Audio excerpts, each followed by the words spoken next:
भगवान शंकराचार्य के बाद के 4 शंकराचार्यों ने जब देखा कि खानदानी क्षत्रिय दिशाहीन हो गए हैं, सनातन मान बिंदुओं की रक्षा के लिए उन्होंने नागा सैनिक को उद्भाषित किया।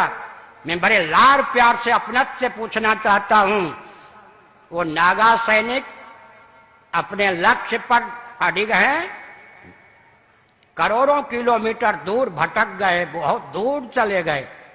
अब भटकने का ज्ञान होने पर भी सही मार्ग पर आना नहीं चाहते। एक हमारे सैनिक कौन, खानदानी क्षत्रिय तो दिशाहीन हो गए, वैकल्पिक क्षत्रिय के रूप में मान 4 शंकराचार्यों ने अखाड़ा परिषद नागा सैनिक को उद्भाषित किया।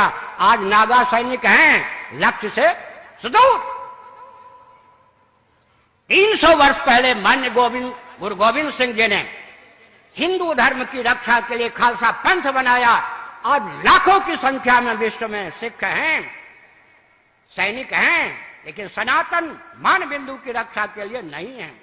दूसरे सैनिक भी हमारे साथ नहीं।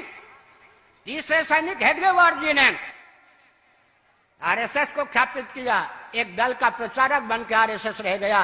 तीनों सैनिक रहने पर भी हमारे किस काम के, सनातन मान बिंदु की रक्षा के लिए तीनों सैनिकों में किस सैनिक का उपयोग और विनियोग हो रहा है? मैं क्रांतिकारी दृष्टि से बोलता हूं। और अंत में सज्जनों, 2 चाहिए, एक स्वस्थ मार्गदर्शन, दूसरा सेना सैनिक। नीचे से लीजिए समर्थ रामदास तो शिवाजी, दोनों चाहिए या नहीं?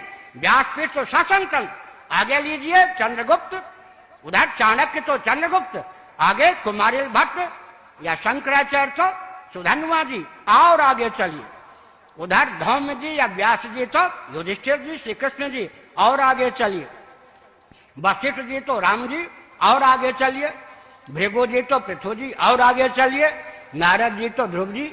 दूसरा कहां है? हम आप जो हैं वो तो समर्थ रामदास जी से लेकर नारद जी की भूमिका प्रस्तुत कर सकते हैं ना। दूसरे की कमी दूर कीजिए ना। हम अहिंसा के पक्षधर हैं, लेकिन बौद्धों की झूठी अहिंसा ने देश को गर्त में डाल दिया। गांधी जी की झूठी अहिंसा ने भारत को गर्त में डाल दिया। हम छात्र सेना, छात्र संघ के समय छात्र बल के पक्षधर हैं। अरे राजनीति का अर्थ होता है छात्र धर्म। राजनीति और राजधर्म पर्यायवाचक है या नहीं? उसका एक नाम होता है दंड नीति, उसका एक नाम होता है अर्थ नीति। एक उदाहरण देता हूं, सुनिए। ये भूलदंड है या नहीं? इनसे हम हवन भी करते हैं, लिखते भी हैं, गणानान्त्वा ऐसा घन पाठ आदि भी, वेद का उच्चारण भी करते हैं, भोजन भी करते हैं, तैरने में भी इसका उपयोग होता है, चलने में भी उपयोग होता है। ऐसे बिना हाथ के चलने वाले की स्थिति क्या होती है? हर व्यक्ति जानता है इसके द्वारा लेखन कार्य का संपादन हो रहा हो या यज्ञ का संपादन हो रहा है या भोजन की निष्पत्ति हो रही हो, ये सेना है। सेना हर व्यक्ति को मालूम है या नहीं? ज्यादा उधर किया तो ये चांटे का रूप धारण कर सकता है, और ज्यादा किया तो मुष्टिका का रूप धारण कर सकता है, और कहीं अठलाए तो तीर धनुष को धारण कर सकता है, और कहीं मचल गए तो गन को धारण कर सकता है, रिवॉल्वर को धारण कर सकता है। ये अपने आप में छात्र धर्म है या नहीं? क्षत्रिय है या नहीं? गाढ़ी नींद में बुद्धि सो जाती है, बुद्धिपूर्वक अज्ञान का प्रश्न ही नहीं उठता।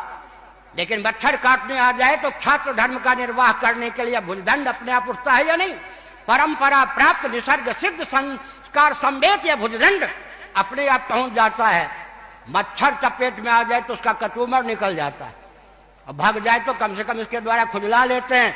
छात्र धर्म चाहिए। राजस्थानियों महाराणा प्रताप का आदर्श चाहिए। छात्र धर्म का विलोप करके गांधी जी वाली अहिंसा, जिस अहिंसा के गर्भ से खून की नदी बह गई, उस अहिंसा के द्वारा हमारा कल्याण नहीं हो सकता। हम मान बिंदु की रक्षा नहीं कर सकते। हमको छात्र